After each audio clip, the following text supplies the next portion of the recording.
15 വയസ്സുള്ളപ്പോൾ ഐസിസ് തീവ്രവാദ ഗ്രൂപ്പിൽ ചേരാൻ സിറിയയിൽ പ്രവേശിച്ച ബ്രിട്ടീഷ് വംശജയായിരുന്നു ഷമീമ ബീഗം. കൗമാരപ്രായത്തിൽ തന്നെ UK വിട്ടുപോയ ഇവരുടെ ബ്രിട്ടീഷ് പൗരത്വം ബ്രിട്ടീഷ് സർക്കാർ റദ്ദാക്കിയതിനെ തുടർന്ന് ഇവരുടെ കേസ് അന്താരാഷ്ട്ര ശ്രദ്ധ നേടിയിരുന്നു. 15 വയസ്സുള്ളപ്പോൾ കിഴക്കൻ ലണ്ടനിൽ നിന്നുള്ള ബീഗവും സ്കൂൾ സുഹൃത്തുക്കളായ ഖദീസ സുൽത്താന, അമീറ അബേസ് എന്നീ 2 സ്കൂൾ വിദ്യാർത്ഥിനികളും ചേർന്നാണ് സിറിയയിലേക്ക് പോയത്. കനേഡിയൻ ഇന്റലിജൻസിന്റെ ഇൻഫോർമന്റായി ജോലി ചെയ്തിരുന്ന ഒരു ISI കള്ളത്തടവുകാരനാണ് ഇവരുടെ യാത്രയ്ക്കെന്ന് സൗകര്യമൊരുക്കി കൊടുത്തത്. തുടർന്ന് റാഖയിലെത്തി 10 ദിവസത്തിനു ശേഷം യാഗോ റീജിറ്റ്സ് എന്ന ഡച്ച് ഐസിസ് തീവ്രവാദിയെ വിവാഹം കഴിച്ചു. 3 വർഷത്തിലേറെ അവർ ഗ്രൂപ്പിന്റെ ഭരണത്തിൽ ജീവിച്ചു. ഈ വിവാഹബന്ധത്തിൽ ബീഗത്തിന് റിജിൽ 3 കുട്ടികളുണ്ടായി. പക്ഷേ എല്ലാവരും ശിശുക്കളോ അല്ലെങ്കിൽ അവരുടെ ശൈശവ അവസ്ഥയിൽ തന്നെയോ മരിച്ചു. അത്രയ്ക്ക് ശോകമായിരുന്നു ജീവിതാവസ്ഥ. 2019 ഫെബ്രുവരിയിൽ വടക്കൻ സിറിയയിലെ അൽഹാൽ അഭയാർത്ഥി ക്യാമ്പിൽ ഒരു പത്രപ്രവർത്തകൻ ബീഗത്തെ കണ്ടെത്തുന്നു. അവിടെ അവർ 3ാമത്തെ കുട്ടിയായി ഗർഭിണിയായിരുന്നു. എന്നാലും ബ്രിട്ടനിൽ നിന്നും ഐസിസ് തീവ്രവാദ സംഘടനയിൽ ചേരാനായി സിറിയയിലേക്ക് പോയ ഷമീമ ബീഗം എന്ന യുവതി നരകജീവിതം നയിക്കുകയാണ് എന്നായിരുന്നു റിപ്പോർട്ട് വന്നത്. ഐസിസിൽ ചേർന്നതിന് പിറകെ ബീഗത്തിന്റെ ബ്രിട്ടീഷ് പൗരത്വം റദ്ദാക്കിയിരുന്നല്ലോ. എന്നാൽ അത് തിരികെ ലഭിക്കുന്നതിനും ബ്രിട്ടനിലേക്ക് മടങ്ങുന്നതിനുമായി അവർ നിയമ പോരാട്ടം അടക്കം നടത്തി വരികയായിരുന്നു. തനിക്കിനി ജിഹാദിയായി തുടരേണ്ട എന്നും തിരികെ നാട്ടിലേക്ക് വരണമെന്നും ഈ ദുരന്ത ജീവിതം തനിക്ക് മടുത്തുവെന്നും ആവശ്യപ്പെട്ട ബീഗത്തിന്റെ ആവശ്യമൊക്കെ വലിയ വാർത്തയായിരുന്നു. ആ ബീഗത്തിന് ഇപ്പോൾ പ്രതീക്ഷ നൽകുകയാണ് ബ്രിട്ടീഷ് സർക്കാരിന്റെ പുതിയ നയമാറ്റം. സിറിയയിലെ അഭയാർത്ഥി ക്യാമ്പിൽ ജീവിക്കുന്ന ഷമീമ ബീഗത്തെ അടക്കമുള്ള നിരവധി ആളുകളെ തിരിച്ചു കൊണ്ടുവരാമെന്നാണ് ബ്രിട്ടന്റെ തീവ്രവാദ നയങ്ങളുടെ പുനരവലോകന റിപ്പോർട്ടിൽ ശുപാർശയായി പറയുന്നത്.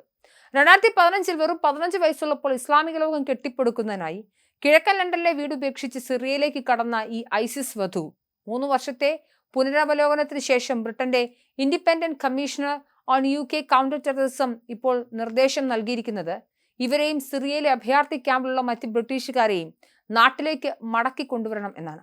അമേരിക്കയിലെ വേൾഡ് ട്രേഡ് സെന്റർ ആക്രമണത്തിൽ പങ്കുണ്ടെന്ന് സംശയിക്കുന്ന അൽഖ്വയ്ദ അംഗങ്ങളെ പാർപ്പിച്ച് കുപ്രസിദ്ധി നേടിയ ഗ്വാന്റനാമോ ബേ ജയിലിലെ അനുസ്മരിപ്പിക്കും വിധം ബ്രിട്ടന്റെ ഗ്വാന്റനാമോ എന്ന പേര് ലഭിച്ച സിറിയൻ അഭയാർത്ഥി ക്യാമ്പുകളിൽ അവരുടെ ജീവിതം കനത്ത ഭീഷണിയിലാണെന്നാണ് കമ്മിറ്റി അറിയിക്കുന്നത്. കേസ് ചാർജ് ചെയ്യാതെയും വിചാരണയില്ലാതെയും ബീഗം ഇവിടെ തടവിൽ കഴിയുന്നതാണ് അങ്ങനെ ഒരു പേര് ഇതിന് നേടിക്കൊടുത്തത്. മാത്രമല്ല മനുഷ്യത്വഹീനവും വൃത്തികെട്ടതുമായ സമീപനമാണ് ക്യാമ്പുകളിലുള്ളതെന്നും അവർ വിലയിരുത്തുന്നുണ്ട്. കണക്കുകൂട്ടൽ പ്രകാരം 50നും 70നും ഇടയിൽ ബ്രിട്ടീഷുകാരാണ് സിറിയൻ ക്യാമ്പുകളിൽ നിലവിലുള്ളത്. ഇവരിൽ ഭൂരിഭാഗവും സ്ത്രീകളാണ്.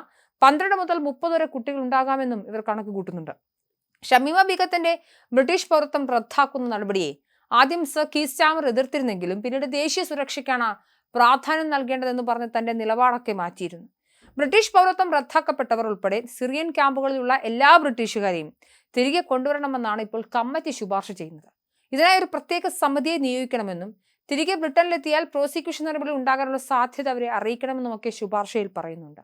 നോക്കൂ, നമ്മുടെ നാടിനെതിരെ പ്രവർത്തിക്കുന്ന ജിഹാദി പ്രവർത്തനങ്ങൾക്ക് വേണ്ടി ആഗോള ജിഹാദിന്റെ ഭാഗമായി പ്രവർത്തിക്കാൻ പോയ ആളുകളോട് ഏതെങ്കിലും തരത്തിലൊരു കരുണ ആവശ്യമുണ്ടെന്നുള്ള വ്യക്തിപരമായി യാതൊരു അഭിപ്രായവുമില്ല.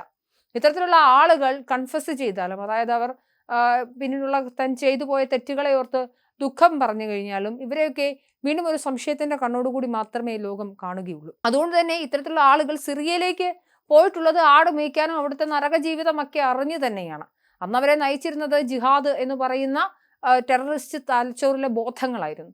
ആ ബോധങ്ങളൊക്കെ മാറി മനുഷ്യന്റെ തലച്ചോറിൽ കൂടി ചിന്തിക്കാൻ തുടങ്ങുമ്പോൾ ഇതൊക്കെ നരക ജീവിതമാണെന്ന് അവർക്ക് തോന്നുകയും മനംമാറ്റം ഉണ്ടാവുകയും ചെയ്യും.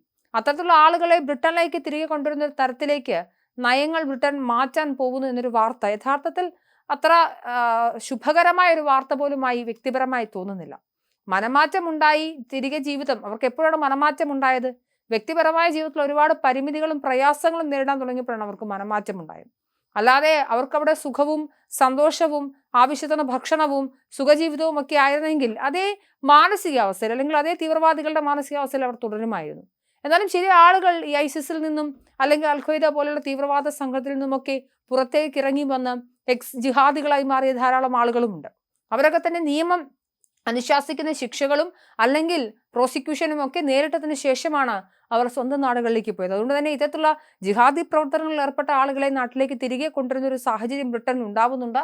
അതെന്തായാലും സംശയത്തോടു കൂടി മാത്രമേ നോക്കാൻ സാധിക്കുകയുള്ളൂ. ഇവർ കൃത്യമായ നിയമപരമായ എല്ലാ വശങ്ങളിൽ കൂടിയും കടന്നു പോയതിനു ശേഷം നാട്ടിലേക്ക് എത്തി അവർക്കൊന്നും എന്തായാലും അടുത്തൊരു കാലഘട്ടത്തിൽ നിന്നും സാധാരണ പൗരന്മാരെ പോലെ ജീവിക്കാൻ എന്തായാലും സാധിക്കില്ല.